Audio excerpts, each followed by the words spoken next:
এখানে পেঁয়াজ আর টমেটো কাঁচা লঙ্কা কেটে নিয়েছি। এইবারে আদা আর রসুনটাকে বেটে নেব। এখন রসুনটাকে বেটে নিচ্ছি।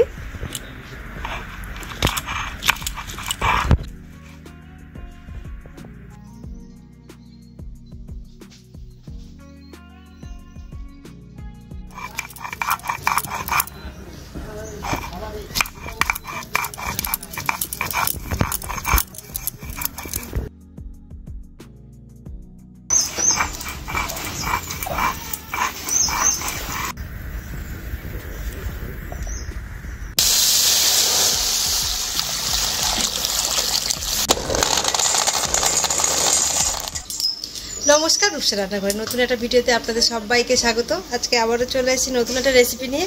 আজকে দেখাবো সোয়াবিনের দো পেঁয়াজা। আর এই যে তার জন্য নিয়ে নিয়েছি সোয়াবিন 250 গ্রাম সোয়াবিন।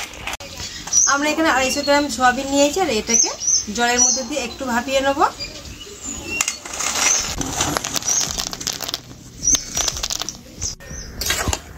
সোয়াবিনগুলো কত বড় বড় হয়ে গেছে গরম জলের মধ্যে পড়তে। এইবারে নামিয়ে নেব। সোয়াবিনগুলো 2 মিনিট খুব ভালো করে ভাপিয়ে নিয়েছি। এইবারে নামিয়ে নিচ্ছি।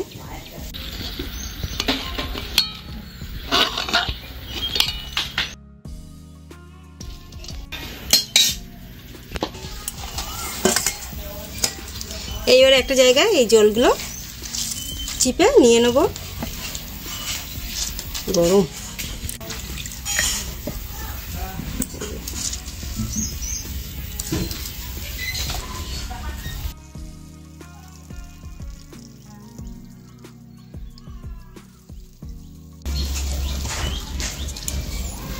একটু ঠান্ডা জল মিশিয়ে নিয়ে এইভাবে চিপে চিপে জলগুলোকে বের করে দিচ্ছে।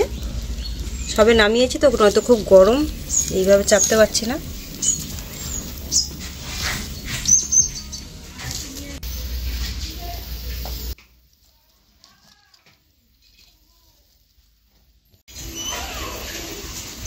সোয়াবিন থেকে খুব ভালো মতো জল ঝরিয়ে নিয়েছি। এইবারে এটাকে ম্যারিনেট করে রাখবো। এর মধ্যে দিয়ে দেবো 1/2 চামচ লঙ্কার গুঁড়ো,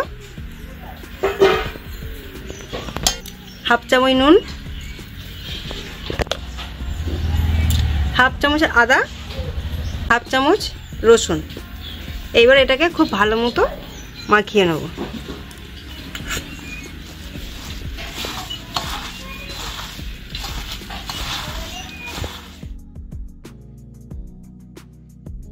সোয়াবিনটাকে এইভাবে মেখে 15 মিনিট রেখে দেবো। 15 মিনিট হয়ে গেছে। এইবার এর মধ্যে কর্নফ্লাওয়ার মাখিয়ে নেব।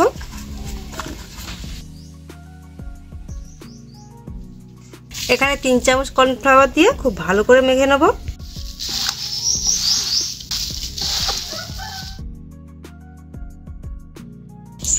কড়াটা খুব ভালো মতো গরম করে নিয়েছি। এবারে দিয়ে দেবো তেল। এইবার ওই তেলের মধ্যে সোয়াবিনগুলো দিয়ে হালকা ভেজে তুলে নেব।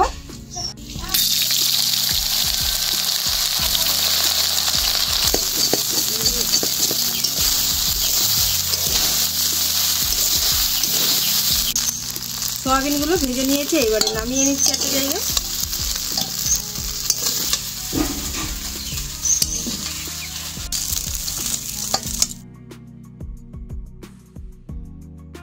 এইবারে কড়াইতে তেল দিয়ে দেবো।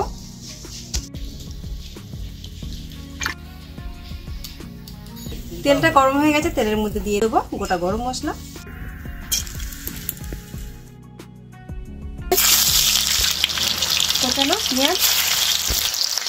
কোচানো পেঁয়াজ দিয়ে দেবো।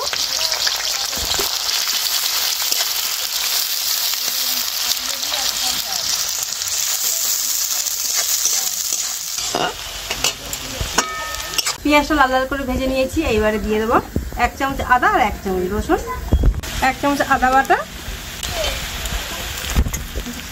আদা রসুনটা পেঁয়াজের সাথে একটু ভেজে নেব।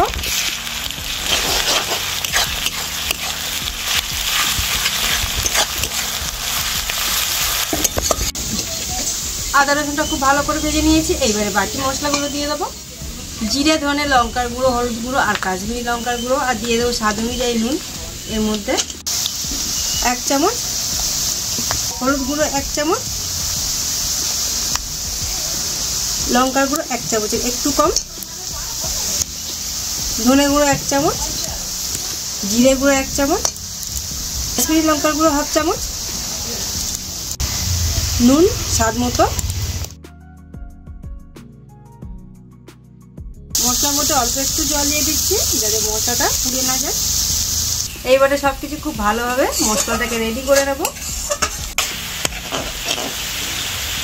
এবারে দিয়ে দেবো টমেটো কুচি,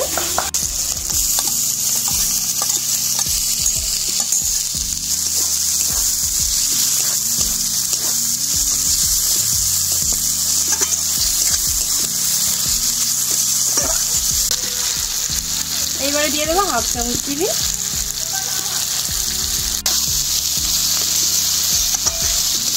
টমেটো দিয়ে মশলা খুব ভালোভাবে কষিয়েছি। এইবারে মশলা থেকে তেল ছেড়ে দিয়েছি, দিয়ে দেবো সয়াবিন। ওপর থেকে এই যে তেল, মশলা থেকে খুব সুন্দর তেল ছেড়ে দিয়ে এই যে তেলগুলো ভাজছে, ভেজে রাখা সয়াবিনগুলো দিয়ে দিচ্ছি। এইবারে সয়াবিনের সাথে মশলাগুলো খুব ভালো করে মিশিয়ে নেব।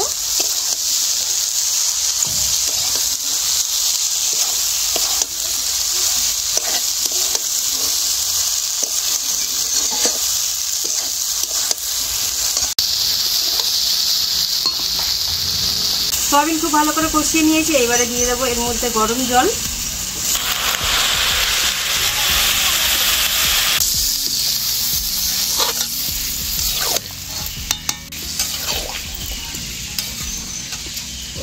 এই সয়াবিনের মধ্যে বেশি জল দেবো না, আর এই রান্নাটা খুব বেশি ঝোল হবে না, হালকা একটু মাখা মাখা হবে। আর এটাকে এইবারে খুব ভালো মতো করে ফুটিয়ে নেব। আমাদের সয়াবিন রান্নাটা হয়ে এসছে, তবে এটাকে নামিয়ে রেখে আরও একবার কড়াইতে দেবো। এবারে কড়াই বসিয়ে দিয়েছি, ওর মধ্যে আরও একটু তেল দিয়ে দেবো।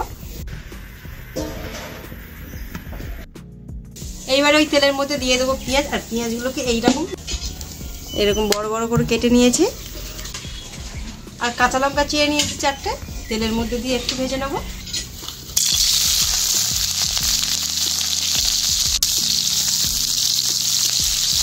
পেঁয়াজগুলো একটু ভেজে নিয়েছি। এরপর এর মধ্যে দিয়ে দেবো যে সয়াবিনের তরকারিটা বানিয়ে রেখেছিলাম, সেই সয়াবিনের তরকারিটা দিয়ে দিচ্ছি কড়াইতে।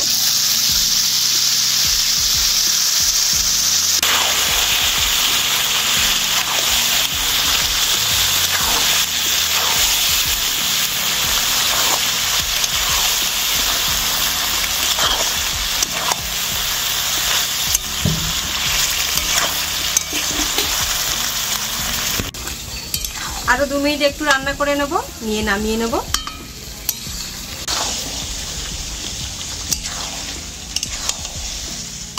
2 মিনিট রান্না করে নিয়েছি, এবারে নামিয়ে নেব।